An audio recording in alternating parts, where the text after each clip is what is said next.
guys, keep on rockin' 404 here with the Music Breakdown, and I'm gonna be talking about Neutral Milk Hotel. This lo-fi psychedelic folk act hailed from Louisiana, and with only 2 albums proved itself to be one of the greatest indie bands the world has ever seen, and likely ever will see. This is due to the fact that the band is really like no other. Their sound is a combination of soft acoustic guitar, fuzzed out bass, horns, and Jeff Mangam's nasally voice and abstract lyrics. I'm going to go over the band's 2 albums, starting with On Avery Island. And the first one tore a picture of a dead and hanging man who was kissing foreign fishes that flew right out from his hand. And On Avery Island is unfortunately all too often overlooked, which is understandable considering how great their next album would prove to be. But I think it's unfair that this album gets tossed to the side because it's really great. On Avery Island has a distinctly fuzzy sound. Pretty much the whole way through you get this idea that the whole thing could just fall apart. From the eclectic mix of horns and guitar on Song Against Sex, to the soft and soothing A Baby for Pre, to the experimental waves of buzz on Marching Theme, to the crescendo of Gardenhead Leave Me Alone. This album is constantly throwing you for a loop and taking itself in new directions. Not once is it really possible to say you predicted the sound that you're hearing next, all the way up until the album really does fall apart with the 13-minute drone track Pre-Sisters Swallowing a Donkey's Eye. And God, is it all so effective. It should be mentioned that this album is really dreary and depressing. Even a joyous sounding track like Song Against Sex is riddled with themes of suicide and hopeless sexuality. I mean, any album that contains a track as devastating as You've Passed is sure to draw tears. I'm not saying that On Avery Island is a difficult listen because of this, far from it. On many of these songs, you won't even notice how depressing the album is without paying attention to the lyrics. That being said, Three Peaches is a pretty hard-hitting track immediately, just because of how sad it all sounds.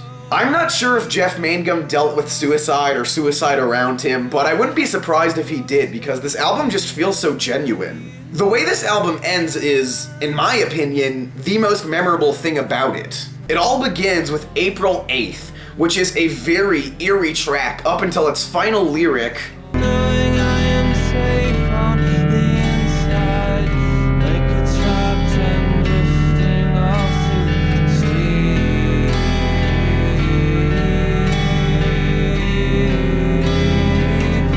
and then this happens.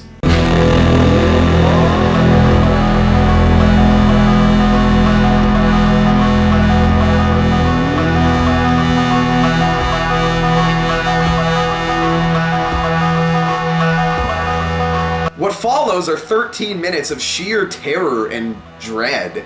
As far as I'm concerned, there would not have been a better way to end this album. If you're paying attention, then be prepared for this ending to hit you hard. I suppose my only criticism of On Avery Island would be that it's not the most consistent thing in the world. While I do like every track, some do stand out much more than others, and tracks like Someone Is Waiting and April 1st Avery Island are really forgettable. Still, I think that as a holistic piece, On Avery Island is really great. And despite the fact that the band's next album is 100 times better, I still enjoy giving this one a spin every now and then. Like a walk in the park, like a hole in your head, like the feeling you get when you realize you're dead this time. We ride roller coasters. 2, 1, 2, 3, 4. Didn't I say that it's unfortunate that On Avery Island gets overlooked? Well, I only half mean that. You see, if that was the band's only album, then it would be a bummer that On Avery Island is underappreciated, but as it stands, within the Aeroplane Over the Sea being the band's sophomore release, I can't really fully say that people should talk about On Avery Island more. Because, holy fuck, this album is beyond words. I'm gonna try my best to describe it, but really you just have to hear this to understand. Okay, so In the Aeroplane Over the Sea is my favorite album of all time.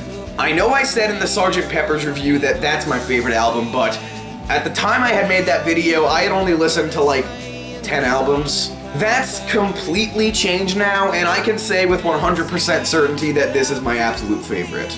I've listened to it so much now that I've memorized every lyric. It's almost a part of me now. You see, In the Aeroplane Over the Sea is even more emotionally moving than On Avery Island, but it's much harder to understand why. I mean, the lyrics can be morbid and depressing, but while on Avery Island it was easy to understand exactly what was morbid and depressing, here, not quite as much. The lyrics are very abstract and poetic, and I can't really tell you exactly what gives me the feeling of sadness and nostalgia that they give me. I think it's much easier to explain the sound, and even then there's a lot to talk about. First of all, about half of these tracks are very stripped back and folky, and the other half is an eclectic mix of horns, fuzzy bass, fuzzy acoustic guitar, and quick, rapid drum beats. And the album constantly shifts back and forth between the two. Moments like how the album begins with the sing-songy The King of Carrot Flowers Part 1 and then 2, before bursting into the exhilarating Part 3. Then it moves into the beautiful title track, full of horns and musical saws, until it is contrasted with the stripped-back two-headed boy. This is the pattern that the album mostly follows all the way up until the incredibly impactful Two-Headed Boy Part 2. So really the album is constantly rising emotionally, and even when the tracks get fast, there's still something deeply depressing about them. In the Aeroplane does share some similarities with On Avery Island, but they're more within the instruments than in the actual sound. While the fuzzy bass and guitar are still on this album, they're not all over it, and instead they're found on the faster cuts like Holland 1945 and Ghost. Although I said that the lyrics are very abstract, I still find them to be very beautiful and moving, despite not really knowing what exactly I'm being moved by.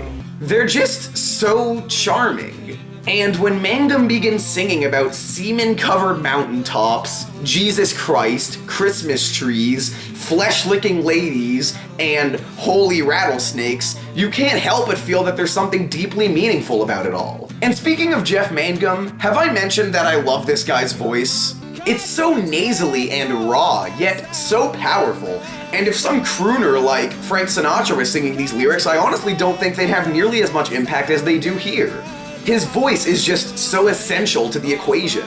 If we're talking about lyrics, then I have to mention the 8-minute acoustic dirge, O Comely. Probably my favorite track here, this is an example of just how emotionally impactful this album is. It's one of 2 tracks here, yes, 2, that have made me tear up, the other one being Two-Headed Boy Part 2. It's just beautiful, and every time I hear it, it moves me deeply. There are also instrumental tracks on here, much like there were on Avery Island, this time being The Fool and the untitled 10th track. I adore these pieces. The Fool almost sounds like a military funeral march, while the untitled track is bursting with energy and bagpipes. And that track moves perfectly into the final track here, when it suddenly gets soft and eerie until what is easily the most emotional song on the album comes on, Two-Headed Boy Part 2. When I show my top 5 favorite tracks and least favorite track, keep in mind that I struggled to pick them. I love every track here almost just as much as the next, and I really consider In the Aeroplane Over the Sea to be one holistic piece. This is not an album to pick out songs and put on your music player. This is an album to be listened to as an album. It's just phenomenal, and I'm going to continue to love it. I have been The Music Breakdown. This is Neutral Milk Hotel. Bye, guys. Your father made fetuses with flesh-licking ladies while you and your mother were asleep in the trailer park. Thunderous sparks from the dark of the stadiums, the music and medicine you needed for comforting. So make all your fat, fleshy